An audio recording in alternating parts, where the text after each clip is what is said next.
May balita ho ngayon na etong si Pangulong Duterte ay parang binabantayan or bantay sarado ng ICC yung kanyang kalusugan.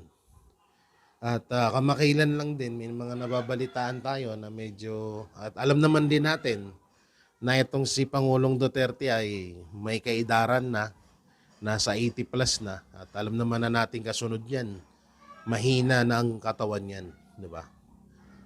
So, anytime talaga, pwede talagang bumagsak yung katawan niya, bumagsak yung kalusugan niya, immune system niya, yung stamina niya, dahil sa edad niya at sa hindi niya kabisado or hindi niya gusto or hindi sanay ng katawan niya yung klima doon sa ICC.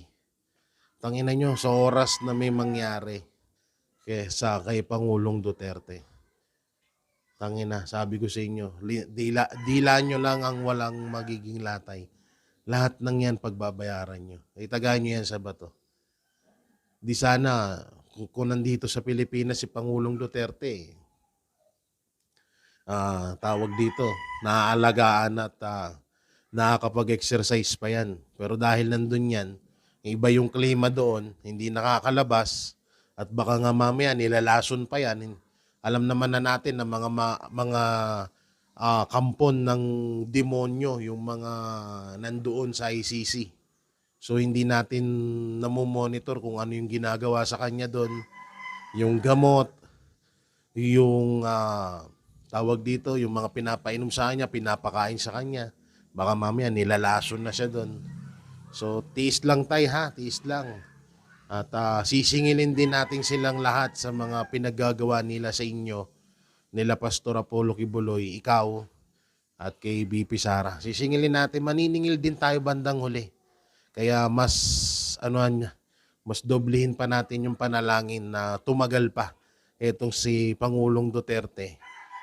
At inaantay siya ng ay panalangin natin na makauwi pa siya ng Pilipinas bago siya bawian ng buhay dahil alam naman na natin na may edad na si Pangulong Duterte at mahina na ang kanyang pangangatawan. Grabe no, putay na. Grabe yung pahirap na ginawa ni Marcos Jr. Diyan kay Pangulong Duterte. Akala mo talaga pero alam ko balang araw babalik lahat sa kanila yan. Talagang sisingilin sila ng mga pinaggagawa nila. Kagaya ng ginagawa ng iba dyan. Tagaan nyo yan sa bato.